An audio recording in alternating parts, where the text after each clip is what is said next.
Hoy, en Hablemos del Arte, vamos a hablar precisamente de uno de los temas posiblemente más controvertidos en el ámbito literario, que es el concepto de canon literario. Por supuesto, con una referencia imposible de obviar, como es el famoso texto de Harold Bloom, El canon occidental. Y para ello me acompañan Berna González Harbour. Presentar a Berna es como...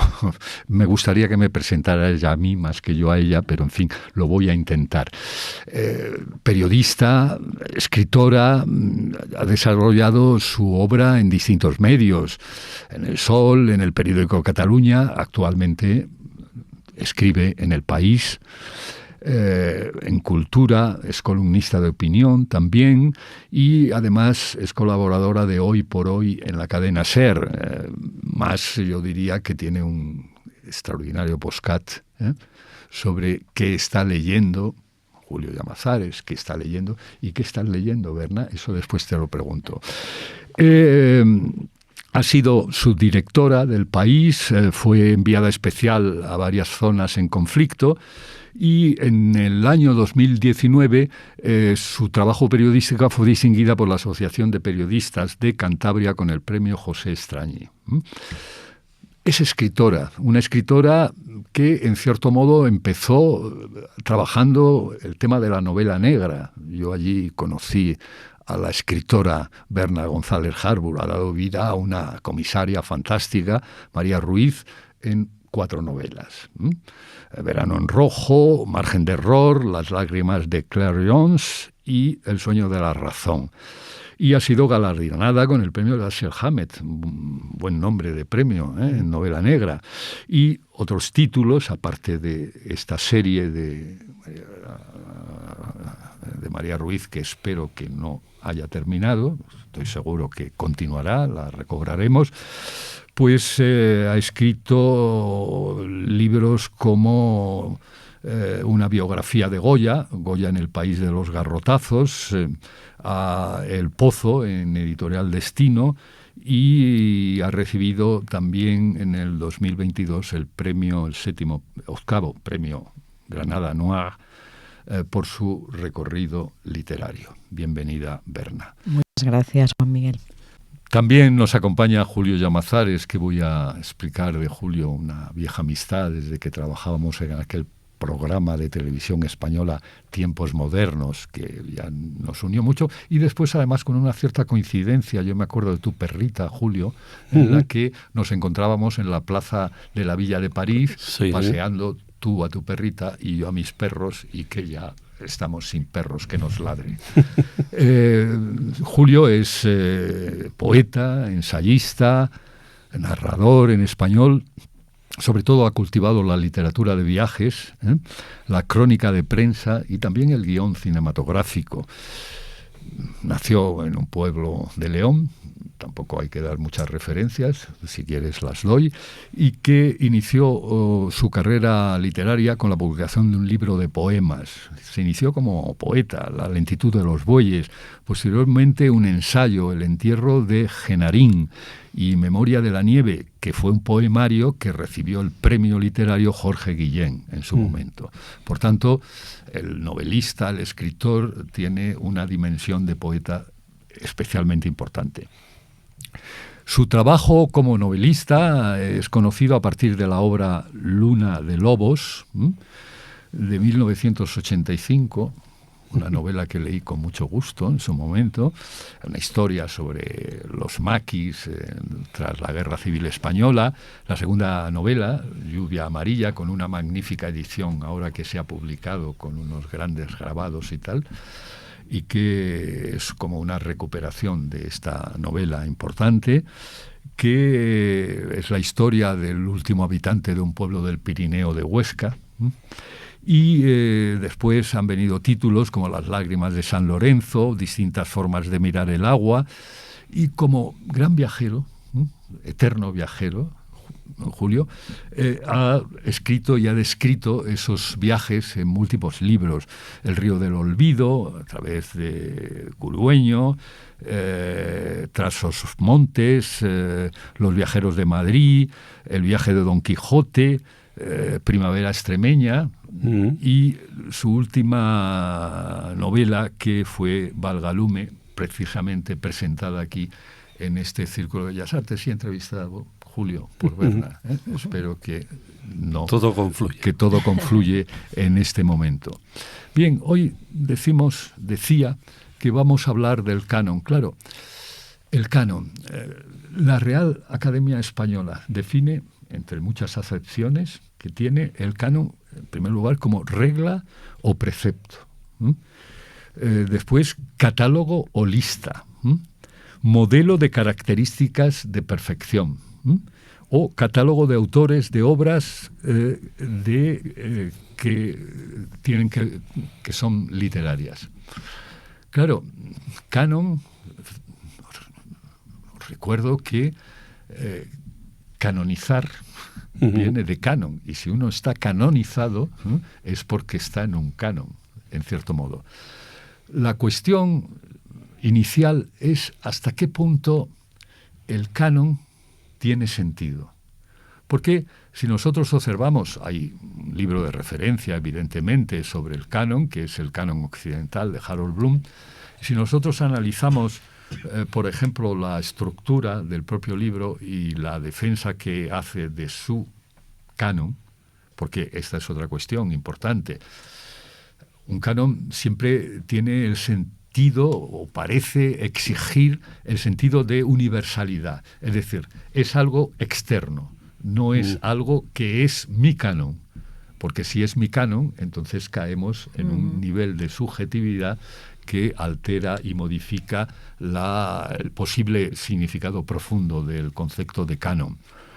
Claro, en los clásicos es más o menos fácil establecer un canon, pero además, si nosotros repasamos, por ejemplo, las edades en que establece el canon a Harold Bloom, nos encontramos la edad teocrática, que son los clásicos griegos, romanos, etcétera, la aristocrática, en la que ya interviene Renacimiento, Barroco, y que está más o menos clarificada a partir del tiempo que ha transcurrido, hasta llegar a la democrática, en la que ya, digamos, el perfil subjetivo, entre comillas, de Harold Bloom va derivando hacia un mundo más anglosajón, porque es evidentemente el que él mejor conocía, para llegar a la tercera, la caótica, como él denomina, la edad caótica, en la que establece una serie de preferencias con la duda, él mismo la establece, de que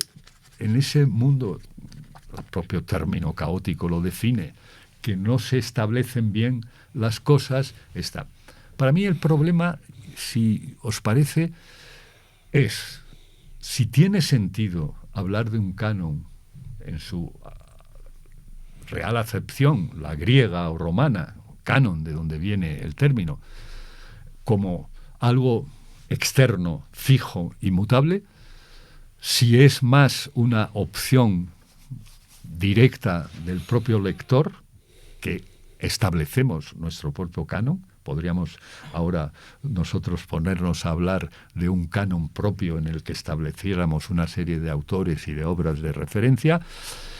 Y por último también saber si tiene sentido en esa condición de perfección. Hay una parte, desde mi punto de vista, que sí se puede salvar de toda la discusión y el rechazo que pueda tener el texto de Bloom. ¿En qué sentido, de qué forma él establece el canon? Porque atiende a la estructura lingüística, a la estructura formal, y que, aun separándose ligeramente de lo que formaban las escuelas en aquel momento de lingüística, de la literatura, etcétera, sí atiende, y es lo que él reclama y se indigna incluso con lo que llama esa política del resentimiento y de reivindicación de lo diferente, de lo tal, no sé qué, en el sentido de que hay algo que es de la obra en sí, más allá de lo que pueda suponer el tema, la denuncia, la reivindicación, etcétera. Y en ese sentido también yo creo que coincide algo con otro que, sin hablar de canon, también podríamos considerar que lo establece implícitamente, que es el caso de George Steiner, que de alguna manera en sus artículos, en sus textos, claro, él era profesor de literatura comparada, y esto presupone una forma distinta de establecer, desde mi punto de vista, el canon como lo establecía Bloom. Bloom atiende a la obra en sí, por tanto, a la estructura lingüística, formal, a los grandes temas. Él dice, entre otras cosas, el canon puede responder o a la extrañeza, cuando habla de Joyce, cuando habla de Proust, a la extrañeza que nos sorprende, o puede responder, como en el caso de Shakespeare, a lo que ya nos integramos en su discurso. Mientras que Steiner, como especialista en literatura comparada, lo que atiende al concepto que llamamos hoy en día de estudio cultural, es decir, la obra en su contexto, la obra en su historia, la obra en su circunstancia, y por tanto lo complica ligeramente más, pero establece también otra posibilidad. Berna, ¿qué estás leyendo? Ya directamente. Bueno, si quieres déjame reflexionar un poco sobre esto del canon antes del que estás leyendo, ¿no? Porque es muy interesante. Todo canon es un poder, o sea, es finalmente un poder. El de Harold Bloom lo ha sido, enorme, y todos los que establecen un canon están ejerciendo un poder, con lo que eso implica de arbitrariedad. Cualquier poder siempre tiene una arbitrariedad y, por tanto, injusticias, gente que se queda en el camino. Estoy pensando en Elena Garro, por ejemplo, la gran autora mexicana, que siempre se quedó desligada de los grandes nombres del boom latinoamericano, ¿no? La ex esposa de Octavio Paz. Y sin embargo, yo la he leído, por ejemplo, en los últimos años, y qué maravillosa es. Es decir, era una voz que estaba clamando ahí en el desierto de las listas y de todo eso, y que merecía su reconocimiento. Entonces, bueno, Harold Bloom ha muerto y se dijo cuando murió, el canon ha muerto, ¿no? Sin embargo, vivimos rodeados de cánones. Ahora, según hablabas, estaba pensando en que vivimos rodeados de listas, o sea, uno abre su móvil y por todas partes te aparecen las 5 novelas negras, según venía. Estaba viendo algo así, que no te puedes perder, las mejores de este mes, las mejores del año, las mejores tal, negras, fantásticas, aventuras, extranjeras, etcétera. Se hacen por doquier, de cualquier manera, o también se hacen listas de forma profesional. O sea, desde luego, por ejemplo, en Babelia, donde yo he tenido la suerte de trabajar, bueno, donde trabajo, he tenido la suerte de dirigir y ahora también participo como jurado cuando hay que hacer listas y seleccionar. No deja de ser una forma de establecer un canon, ¿no? Los mejores libros del 2024, del año pasado, del siglo XXI, etcétera, con todas las críticas que eso desata, por las arbitrariedades. ¿Qué se puede hacer, por ejemplo, para hacer una lista que intentemos que sea buena? Bueno, pues contar con el máximo número de voces autorizadas, digamos, posibles, de diversos géneros, tanto hombre, mujer, como géneros culturales, y aún así habrá arbitrariedad y habrá cosas que se quedan en el camino. Es decir, que por mucho que digamos el canon ha muerto, vivimos rodeados de ese poder que sin duda se deja voces en el camino, ¿no? Sí, Julio, no sé. Yo creo que lo que dice Berna es importante porque realmente estamos hablando de otra posibilidad de canon. Claro, hay una diferencia desde mi punto de vista fundamental. Cuando Bloom, con todos sus errores o con todas sus subjetividades arbitrarias, porque claro, él mismo explica en el libro que nadie ha tenido capacidad para leer todo lo que se publica y por tanto que él hace algo que está contaminado por su capacidad de lectura, lo que ha podido acceder y tal. Hay cosas indiscutibles que todos han leído o dicen que han leído, porque esta es otra historia también, que hay muchas obras del canon que todo el mundo ha leído, pero que de verdad no ha leído casi nadie, ¿no? Y pero esta otra forma, los suplementos literarios o de los periódicos, la forma de los críticos, la propia elección de los autores, para mí estos son los mejores y tal, no proceden digamos, de ese mundo académico en el que está intentando establecer una estructura general, o se supone una estructura general para establecer por qué esas son las obras importantes. Mientras que aquí posiblemente inciden y coinciden una serie de circunstancias mucho más indirectas, muchas no relacionadas directamente a lo mejor con la apreciación. Puede ser desde la subjetividad de un lector-autor que decide que a él lo que le interesa es eso y que lo otro no le interesa, o incluso, ¿por qué no?, en algún caso de intereses de editoriales, etcétera, que de alguna manera también intentan establecer estos pseudocánones, porque es una forma de la industria cultural de valorar su mercancía, ¿no, Julio? Sí, a ver, como decía Berna, es un tema complejo. Yo más que de canon, el único canon lo establece el tiempo, el paso del tiempo, es mi opinión. Todo lo demás son cánones y como tales son subjetivos. A ver, en el mundo del deporte, de la economía, si me apuras, hay un canon que es los datos. ¿Quiénes son los mejores jugadores de ajedrez? Pues los que ganan a los otros. ¿Quiénes son el mejor equipo de fútbol? El que tiene más títulos o consigue más puntos, etcétera. En arte y en literatura eso es imposible. Por lo tanto, se establecen tantos cánones como personas y como culturas, porque hablamos del canon, pero hay varios cánones en función del área cultural, del área económica. No lo mismo el canon occidental que el islámico, que el oriental. Cada uno tiene sus cánones. Si tú coges el canon japonés, seguramente no están la mayoría de los del canon occidental y al revés. Y luego los cánones que se van formando a través del tiempo tienen mucho que ver con dos cosas. Uno, el contexto cultural y social, por ejemplo, que tú apuntabas con Garro, con la mujer de Octavio Paz, la ausencia hasta hace 40, 50 años prácticamente de mujeres tiene que ver con el contexto social, cultural, que hace que las mujeres primero no tuvieran acceso a la cultura, no pudieran prácticamente escribir, y incluso se les considerara siempre como en segunda categoría. Todo eso se está removiendo ahora con el cambio social del papel de la mujer en la sociedad. Y quien dice eso, dice cualquier otra cuestión. Luego, lo que está ocurriendo, que por cuestiones, a ver, el que establece un canon tiene poder.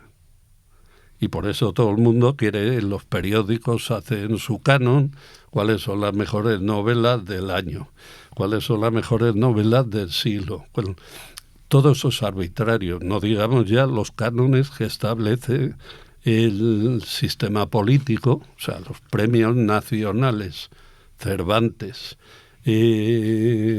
¿cuáles más hay? Príncipe de Asturias, princesa de Asturias, son cánones. Es decir, la gente, yo a veces veo a los escritores, a mis compañeros, lo digo con todo el respeto, y pienso en aquellos desfiles soviéticos, tú que estuviste responsable, que están todos los generales con las medallas y a este le falta nacional, a este le falta. Eso no deja de ser una exhibición de poder que manejan los periódicos, que maneja las instituciones, el Estado, que maneja las editoriales, porque no hay que olvidar que el libro es un objeto cultural, pero también industrial y económico. Industria cultural se llama. Claro. Y entonces todo el mundo establece los canon, su propio canon, y en función de tu adscripción a una ideología, a un medio de comunicación, etcétera, estarás más presente o menos presente en el canon. Voy a poner un ejemplo y espero que lo entendáis, que no tiene que ver con el resentimiento de Steiner. Si tú miras los 20, ¿cuántos cánones habéis hecho en Babelia? Bueno, cada año se hace una lista del año. Bueno, pero ¿cuántos años llevan? 20 años. Puede ser, ahora no te... Y ahí se establecen los 50 libros.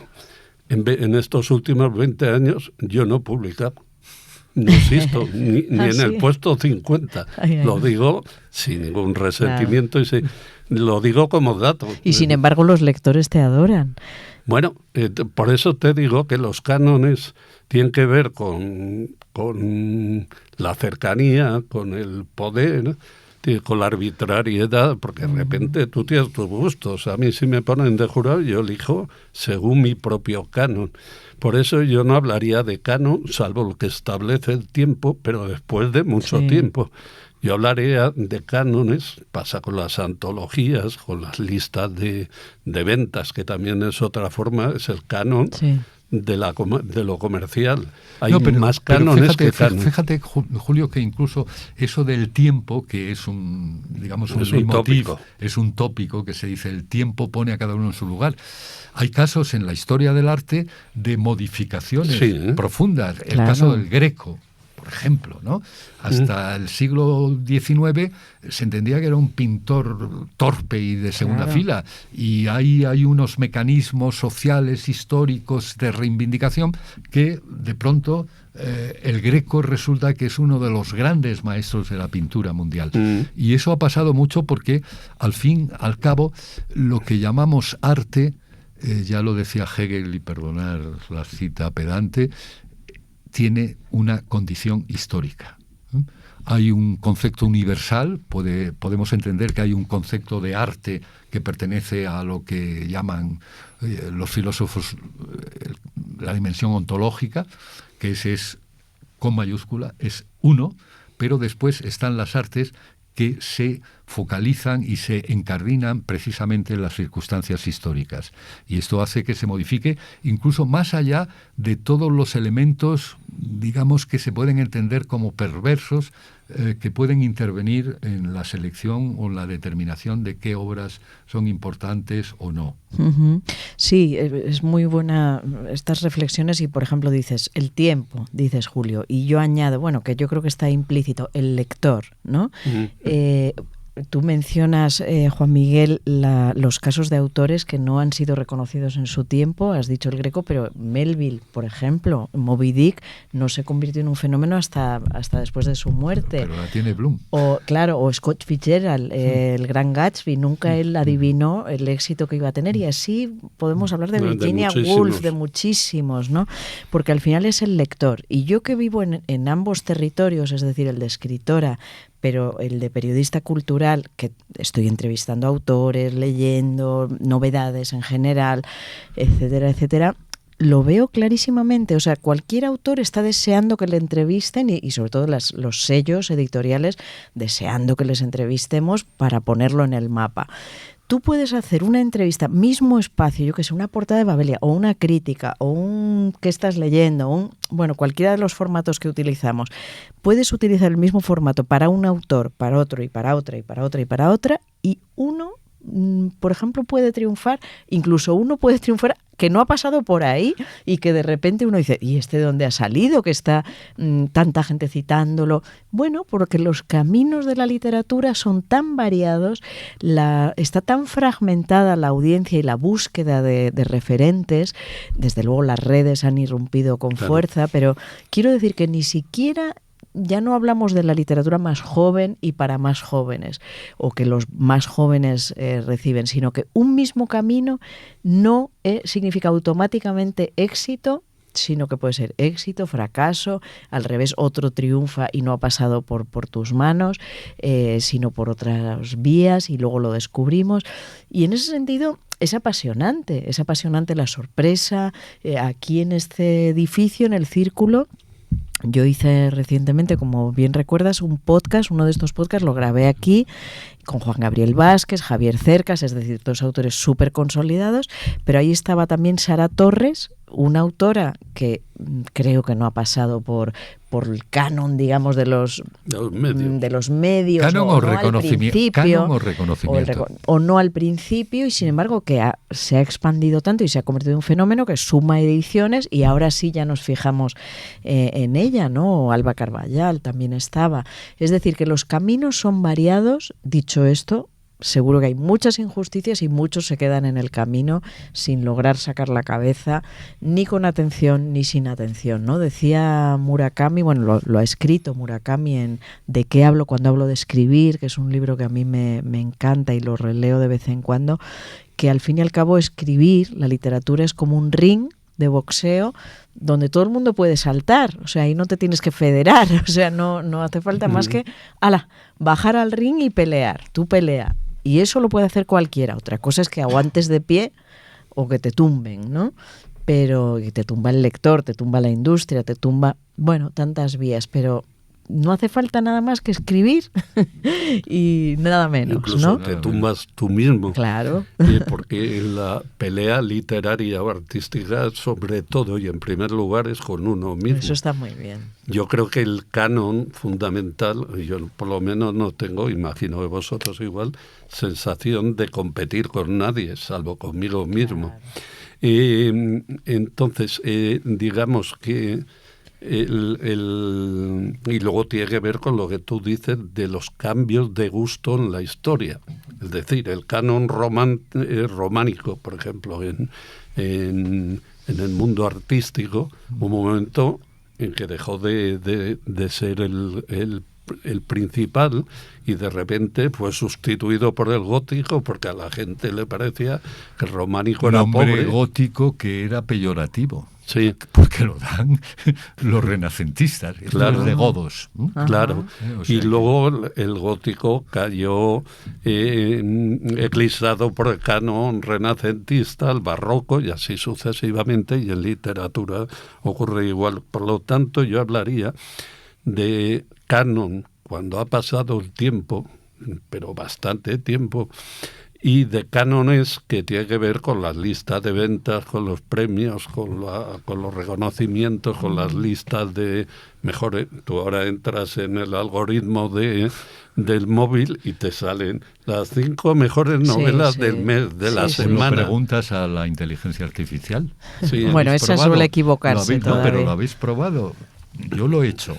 Dices, dime las 10 mejores novelas del siglo XX.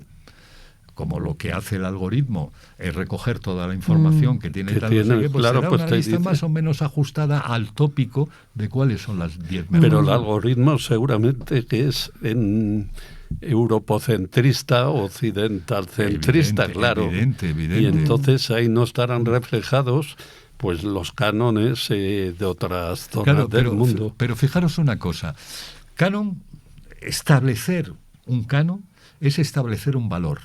Y mi pregunta, una de las cosas que yo me he preguntado, en fin, cuando yo escribo soy ensayista, con lo cual quiero decir que si llego a 400 lectores es un triunfo, no aspiro a llegar a más. Y claro, ¿qué es lo que valoras? ¿Qué es lo que valoras? Julio estaba hablando del número de ediciones, el número de ventas y tal, no sé qué. El tema, el lenguaje, la forma. Claro, porque esto nos llevaría además a típicos problemas que han existido en el debate intelectual de hace ya una serie de años sobre si Céline es un gran escritor o es un fascista, antisemita, etcétera, etcétera. Y puede ser las dos cosas. Puede ser las dos cosas. Por tanto, ¿qué es lo que valoras? ¿No? Eso es lo que yo iba. ¿Qué es lo que se valoras? Porque el número... Mira, es como en los museos el número de visitantes. En la primera tertulia que tuvimos aquí hablábamos del error profundo que es valorar la función del museo por el número de visitantes, que además hacen trampa, porque son visitas, no visitantes. Pero claro, eso es lo que le da el valor. Claro, no, a un museo, sin duda no. La venta, ni a los libros. Yo recuerdo en una conferencia que di en Italia, en Turín, en la que hablaban de la necesidad democrática de decidir si la Galería de los Uffizi, si el pueblo no quería que aquello se podía tirar y tal, y le dije, mire, yo no respeto mucho los cánones, pero sí le diré una cosa. Proust es un gran autor, aunque no tenga muchos lectores actualmente. Y sin embargo, dije un nombre que no voy a decir ahora, es una castaña. Claro, el número de ventas no tiene nada que ver con la literatura, al revés, vemos muchas veces lo más superventas y no suele estar muy ligado con la calidad literaria, al contrario de lo que pasa con la prensa, que por fortuna en España y en Estados Unidos, en muchos países, sí que corresponde la cantidad con la calidad, ¿no? Eso es otro debate diferente. Pero es imposible, es una fórmula mágica y misteriosa, ¿no? El cuál debe pasar al canon. Nadie ha logrado responder a eso, yo creo. Es el lenguaje, por supuesto, es calidad, es temática, pero hay algo que nadie sabe adivinar y que uno puede acertar o no, que es la conexión con los lectores, ¿no? Con lectores que pueden ser de hoy o de dentro de un tiempo. Claro, pero quiero decir, ocurre. es una conexión, una empatía con una preocupación, con una sensibilidad que los lectores necesitan en ese momento o requieren en ese momento.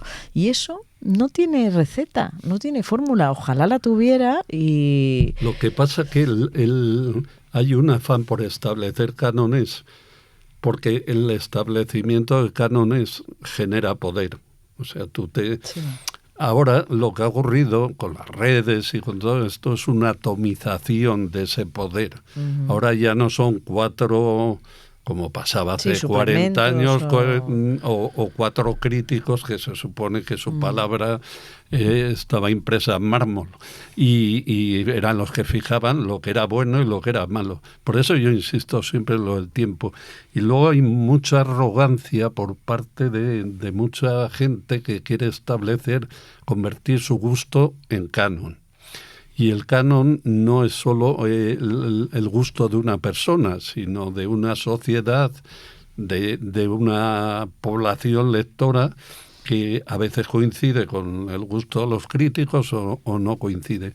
Tú antes hablabas de los perros que paseábamos por la Villa de París. Yo recuerdo, y escribí alguna vez un artículo al respecto, cuando yo paseaba la perra, había mucha gente que paseaba perros por allí. Y de hecho escribí un artículo en el que recordaba mi personaje inolvidable, que era una sección, si os acordáis, de aquella revista de propaganda americana que mi padre leía, que eran las selecciones del Reader Digest. ¿Sabes? Claro. Y había una sección que era mi personaje inolvidable. ¿Qué personaje te había marcado a ti fundamentalmente? Y yo escribía que mi personaje inolvidable era un señor del barrio donde yo vivía, en Alonso Martínez, que tenía un perro.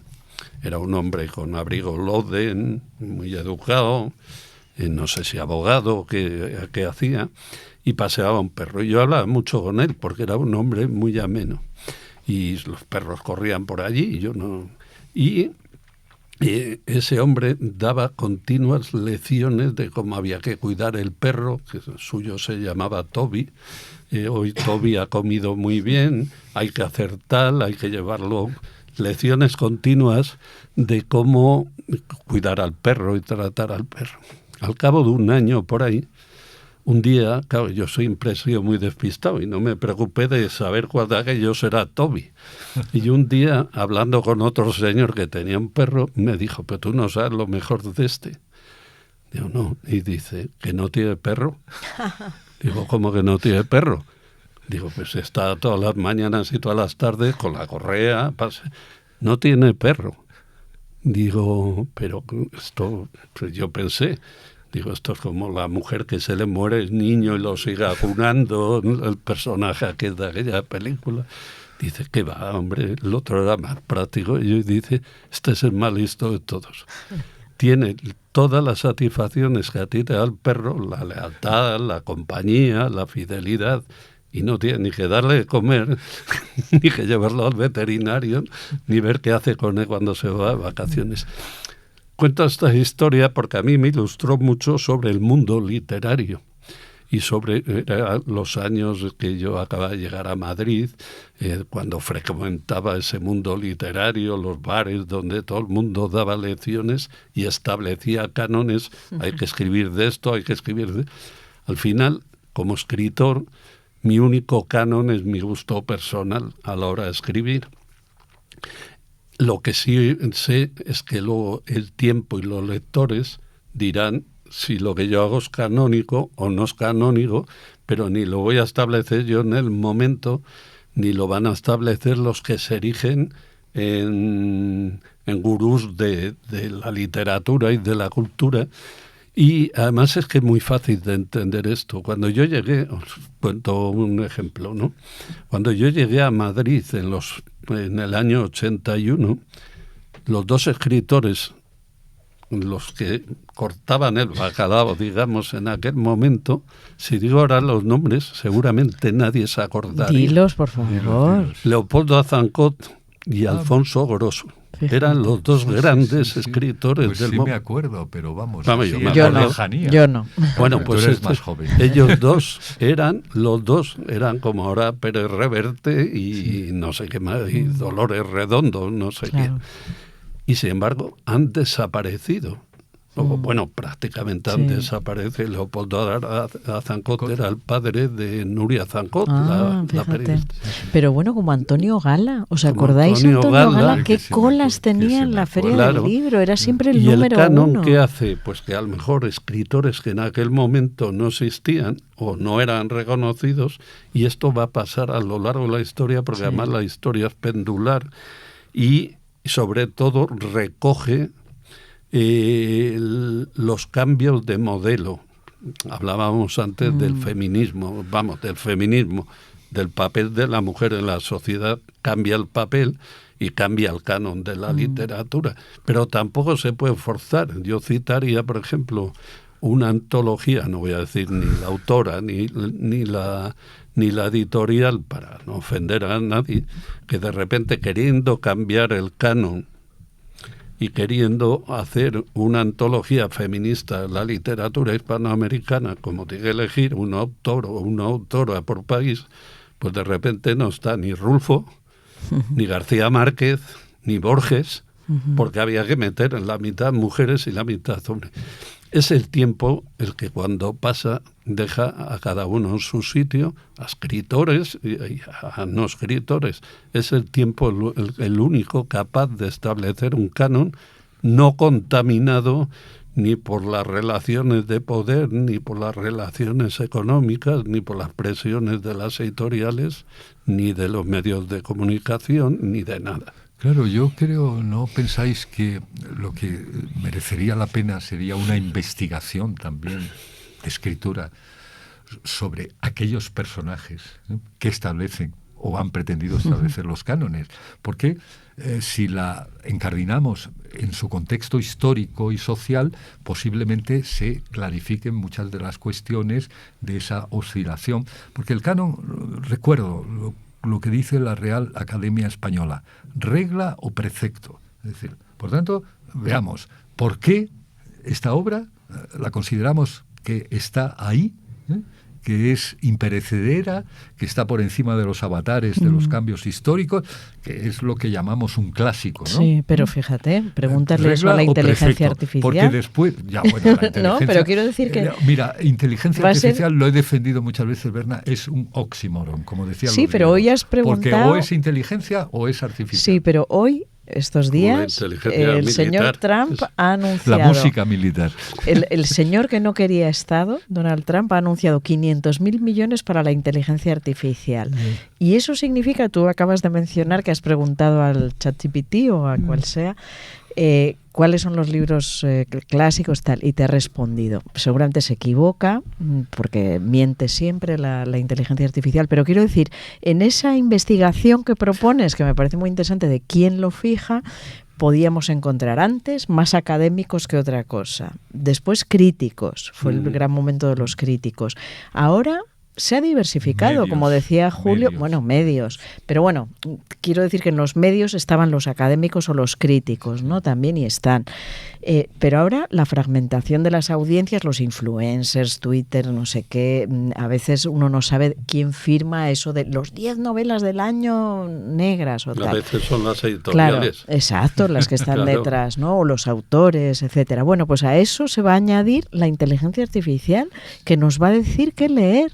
porque estos 500.000 millones que Trump va a meter en esas empresas de Altman y de todos esos oligarcas nuevos que tiene a su alrededor van a implicar que se van a tomar decisiones de forma no humana. Por supuesto. El problema no es el algoritmo, sino quién estructura el algoritmo. Claro. ¿Y de qué forma se estructura el algoritmo? Ya nos lo podemos imaginar. Eso está muy claro. Yo, mira, una anécdota. Mi ordenador nuevo me surgió de pronto una inteligencia artificial que yo no había invitado. O sea, que es que venía ya de fábrica. Y me dijo, estoy aquí para lo que necesites. Y yo le dije, un whisky. Me dijo, eso no puedo. Digo, bueno, pues entonces como estoy dando una conferencia, estoy escribiendo una conferencia sobre los últimos años de la cultura en Madrid, escríbemela. Que tenga no sé cuántas palabras. Empezó y entró en bucle con un nombre. Claro. Teatro de la Zarzuela, Teatro de la Zarzuela, Teatro de la Zarzuela. Y yo llegó un momento que le paré y le dije, oye, no se puede repetir tantas veces el mismo nombre. Y me dijo, es para darle un énfasis a la importancia. Y le dije, sí, pero así no se consigue. Y dije, es verdad, enséñame tú. Y dije, sí, gratis, te voy a enseñar. Sí. O sea que... Luego, además, tenemos... Yo no sé de dónde viene esa necesidad de establecer cánones inmediatos. Uh-huh. Por eso siempre comercial seguramente. Comercial y de modas. De repente todo el mundo quiere guiar el canon. La literatura, yo siguiendo con el ejemplo del dueño del perro invisible, a mí me han dado lecciones toda mi vida, todo el mundo, y de repente yo siempre pienso, hay que escribir novela tal, urbana, no sé qué. Dice, no, cada uno tendrá que escribir lo que le pide el alma, en función de su experiencia vital, de sus gustos, etcétera. Pero siempre hay una necesidad como de dominar o de controlar la realidad por parte del poder político, del poder mediático, etcétera. Mira, estaba recordando ahora, cuando hablábamos de Azancot y Alfonso Grosso, etcétera, Ramón Hernández era otro escritor que en aquel momento estaba en todas las listas de mejores, que era un gran escritor, pero que de repente desapareció. ¿Y el extremeño, cómo se llamaba el extremeño, que fue también premio? No me acuerdo, bueno, pero sí recuerdo en el programa aquel en el que trabajamos juntos y nos conocimos tú y yo, hicimos una vez un programa que fue un reportaje que fue muy polémico, sobre que era a partir de un libro de un profesor de la Universidad Complutense que se llamaba Julio Vélez, ya murió. Este hombre era profesor de literatura y hizo un ensayo universitario, académico, que salió publicado, que era la literatura española a través del País, del periódico El País. El País. Y era con criterios más o menos objetivos. ¿Cuántas veces citan a tal autor? ¿Cuántas veces citan a tal otro? ¿Cuánto espacio le dedican en el suplemento? Entonces no era Babelia, era no sé cómo se llamaría, bueno, de libros. Y entonces hicimos un reportaje, bueno, lo hice yo con todos los que estábamos allí, y invité, me acuerdo, al director del suplemento del País, que era Rafael Conte, que era Dios en aquel momento, a Blanca Berasategui, que era la directora del ABC, del Mundo, no sé si era César Molina, o no lo sé. No, César Antonio Molina todavía no estaría. En Diario 16. Bueno, y entonces les invité para que, digamos, dieran su visión, porque el libro de Julio Vélez era demoledor, en función del número de veces que se le citaba a cada autor, del espacio que se le dedicaba, de cuántas críticas salían del mismo libro, en función de que el autor fuera de la casa o no fuera de la casa, etc. ¿Sabéis quién era el autor más importante desde que había en los 10 primeros años del País? ¿Cuál era? Luis Antonio Villena. Fíjate. Me acuerdo de eso, pero en función de datos objetivos del espacio que se le dedicaba, etcétera. Es decir, Villena era más importante que Lorca o que el que quisieras poner. Por eso te digo, pero seguramente es que en aquel momento Villena estaba de Habría que Máxima mirar Toledo. también en la editorial en la que publicaba. Bueno, no lo sé, seguramente. Entonces, te quiero decir que los cánones inmediatos yo no creo en ellos ni a favor ni en contra. Tampoco, igual que el número de ventas no establece un criterio de calidad, pero el número de no ventas tampoco, porque a veces tendemos a pensar que si algo es minoritario es mejor tampoco. Sí. Por eso vuelvo siempre a lo mismo. Sí, hay que dejar que pase el tiempo. Berta, ¿y tú qué tienes influencia? Porque evidentemente tú tienes un podcast, tú haces crítica, tú haces reseñas y tienes influencia. ¿Qué sentido de responsabilidad asumes cuando estás indicando unas obras o unos autores? Hombre, todo. A mí Claro. me da vértigo cada día escribir, elegir, señalar, por supuesto. E intento, desde luego, hacerlo desde el rigor absoluto y desde la oferta de intentar transmitir. Lo bueno del periodismo cultural es que se trata de transmitir pasión por algo, ¿no? Y de compartir pasión. A mí mi gran descubrimiento, porque yo me he dedicado a esto, después de muchos años dedicarme a la política, internacional sobre todo, que fui corresponsal en Rusia, como has recordado, y tantas cosas, y luego como subdirectora a muchas áreas, pero sobre todo política. Entonces mi gran descubrimiento cuando me hice cargo de Babelia y empecé esta segunda carrera mía, que es la de periodismo cultural, fue que, a diferencia de todo lo anterior, aquí se trataba de dar buenas noticias, o sea, claro. no malas, sino esta obra, este libro. Bueno, desde luego a veces hay que escribir mal de algo, pero que en general se trata de contagiar tu ilusión, y por tanto lo hago con ese rigor. No tengo en ese sentido ninguna duda. Por ejemplo, en el que estás leyendo en esta temporada de podcast, que empecé hace un año, pues he tenido 20 autores, siempre en general de novedades, salvo Antonio Martínez Asensio, que conocéis, que es el de Un libro, una hora. Me pareció que llevar a un prescriptor también era interesante. Y mi fascinación fue que luego en las listas de libros del año, tanto del País como de otros periódicos, pues buena parte de esos autores estaban ahí en las listas, ¿no? Y eso me ha satisfecho mucho. Y ahora estoy grabando alguno que no tuve, como por ejemplo David Uclés. Me preguntaste antes que estoy leyendo, por ejemplo, La península de las casas vacías, que es ya del año pasado, pero digo, oye, hay que hacer a este chico porque hay que escucharlo, ¿no?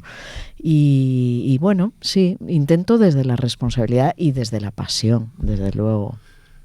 Pero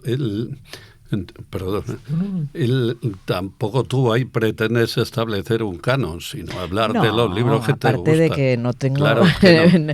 ni lo quiero ni tengo ese poder. Y además o sea, es tan inmediato que es imposible. Claro. Por eso digo que una cosa es el canon literario o artístico, y otra cosa son las listas, las selecciones, los que van a la feria del libro de no sé dónde y los que solo no van, etcétera. Ese tipo de cosas que la gente confunde con el canon. Y eso es efímero y muy pasajero. Y al final, si tú sabes cuántos autores escribían en el siglo XIX en España, ¿y cuántos han quedado? 4, 3, 2. Pero fíjate, y con el siglo XX va a pasar igual.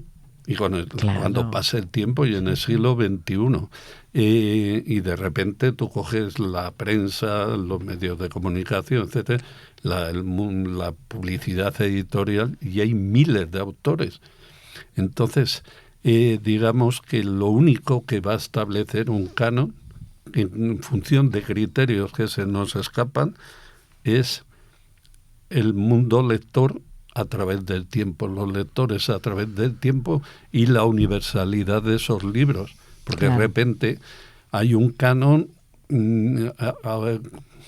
autárquico, de repente hay autores que aquí son dioses y vas a Portugal y no los conoce nadie. Había un ejemplo que se ponía siempre en los años pasados, cuando Umbral era Dios en España, y decía, y me contaba alguien, que recuerdo quién era, y no voy a decir el nombre, dice, ¿sabes la gran tragedia de Umbral? Que en Madrid no puede salir a la calle, en España, pero va a París y no le conoce nadie. Entonces esos cánones tan provincializados, tan localistas, tampoco sirven. Pero fíjate, tú has mencionado, Julio, que por ejemplo te dice un editor, hay que hacer literatura urbana, por aquí no. Sí. Y tu literatura, por ejemplo, tú, Juan Miguel, has citado ahora sus primeros poemarios, Memoria de la nieve, no tengo ahora el otro que has citado, el primero. La lentitud de los bueyes. El primero, La lentitud de los bueyes, efectivamente. Fíjate, qué urbano. Y sin embargo, es poesía que queda, y eso me ha recordado una anécdota. Bueno, queda de momento. Luego sí, ya, bueno, claro. Y tus grandes obras, o sea, son rurales sobre todo, y de aquellas tierras a las que yo no conozco y sin embargo conozco gracias a tus libros, de los pueblos de León, ¿no? Y me he acordado de una anécdota de un autor mexicano que amigo, conocido, que estuve ahora en Guadalajara, México, y me contó, y publica aquí en España, que entregó su nuevo libro y la persona que le edita le sugirió, ¿por qué no? Como había música, ya no recuerdo si era ranchera o qué música popular mexicana, dijo, ¿por qué no lo cambias por reggaetón? ¿No? Y dices, ¿qué es el canon ahora, claro, reggaetón? Y dices, pero bueno, ¿qué es eso? ¿No? O sea, imagínate que tú, en vez de escribir tus libros o esos poemas de la nieve o de los bueyes, dices, pues en vez de bueyes voy a poner perritos, sí, en fin. Sí, pero fijaros lo curioso con, digamos, un posible canon asumido, aceptado en el mundo académico y en el mundo y tal. ¿Cuánta gente ha leído la Odisea? Pregunto, ¿cuánta gente pensáis que ha leído la Odisea? Sobre todo, además, con la dificultad de que son traducciones del griego, un griego arcaico, que por tanto se pierden. ¿Quiénes? Bueno, ahora han salido muchas buenas traducciones y reediciones, por ejemplo, de la Divina Comedia de Dante. Sí. Bueno, pero no hace falta que te lean masas. Yo creo que lo importante es haber fijado un imaginario, algo en el imaginario colectivo. Exacto. Es decir, Moby Dick. ¿Cuánta gente habrá leído todas esas páginas sobre los cachalotes y las diferentes ballenas? Llamadme Ismael. Claro, pero fijar, la Odisea se ha quedado en el imaginario colectivo, ¿no? Sí, yo iba a sacar posiblemente el caso más claro, el Ulises de Joyce. ¿Lo habéis leído? No nos lo preguntes. Sí. Yo no. Yo sí. Yo me ha costado mucho. Yo la segunda vez. La primera vez, reconozco, era en los años 60, cuando era un joven. Cuando había que leerlo. Había que leerlo y que decía, si no has leído a Joyce, no has leído a Proust, es que, vamos, no vales para nada y tal. Entonces lo leí, quedé completamente turulato y dije, bueno, esto no hay Dios que lo entienda, no sé qué. Y volví el verano pasado. Con motivo del centenario, los aniversarios y tal, volví al Ulises de Joyce. Y la verdad es que touché porque de pronto descubrí en la propia estructura literaria, en la propia escritura, cómo ese mundo en el que mezcla lo que él está pensando con lo que está diciendo, es decir, hay una integración de interior y exterior que me desazonaba, me producía una sensación tremenda. Me pregunto si hoy le publicarían ese libro. Bueno, ya tuvo problemas en su momento, ya tuvo muchos problemas en su momento para poder publicar ese libro. Y seguramente tú mandas ese libro a un editor por ahora, eso. estoy seguro contigo, ¿verdad? Y a Follner también. Follner que escribe además sin comas. Por eso, ese monólogo, esa reflexión interior de sus personajes, claro, eso hoy... Pero de todos modos, no es necesario que leer un libro para que forme parte de tu imaginario y de tu vida. Que decía Berna, sí. La literatura, la historia de la literatura, el arte es como un gran río, por eso a mí me parece ridícula la vanidad de los escritores. Porque no somos, por muy grande que seas como escritor, que no en el caso de nadie de los que estamos seguramente escribiendo en este momento en España, no eres más que una gota en el gran río de la literatura, pero ese gran río que arrastra todo tipo de materiales, arrastra unos arquetipos que forman parte de nuestra cultura, por eso se convierten en canónicos. Es decir, tú no has leído El Quijote, por ejemplo, pero Quijote forma parte de tu imaginario porque ha pasado. De hecho, si yo pregunto ahora, os pregunto a vosotros, y si me lo pregunto a mí, igual suspendo. ¿Quién era el rey de España cuando andaba Don Quijote por La Mancha? No sabríamos seguramente decir que rey. No, pero sabemos quién es el Quijote y Sancho. Y el rey era real, nunca mejor dicho, y Don Quijote y Sancho Panza, no, aparte que se inspiraran. Lo mismo pasa con Hamlet, con Ulises. Los arquetipos. Los arquetipos que establecen una concepción del mundo y pasan a formar parte de nuestro imaginario y por eso se convierten en canónicos. No porque alguien diga 50 críticos o 20 o 2000, la mejor novela del año. Pues para esos señores que a lo mejor dentro de 5 años esa novela ya pasó a la... No es que no la lean, es que no ha influido para nada en la historia, la literatura. Por eso yo insisto en lo mismo. Es el tiempo el que decide qué libros o qué autores pasan a formar parte de la historia, la literatura, pero no porque sean inmortales. Esta cosa también. Tú sabes la cantidad de inmortales que nadie recuerda de la Academia de la Lengua. Pues debe haber 2000, de los cuales a lo mejor 2 pasarán a ser inmortales en la memoria de los lectores, pero además ya nadie se acuerda. O de la Académie Française. Claro. No hay inmortales de allí que no... Pero un libro se hace inmortal cuando pasa a formar parte del imaginario de la humanidad. Sí. Y cuando todo el mundo en Tokio, en Nueva York o en un pueblo de Andalucía sabe quién es Ulises y lo que significa el eterno retorno para no poder llegar a la fuente de la vida, ¿no? Esa imagen, las sirenas, el no sé qué, forma parte de nuestra cultura y por eso es canónico y por eso es inmortal.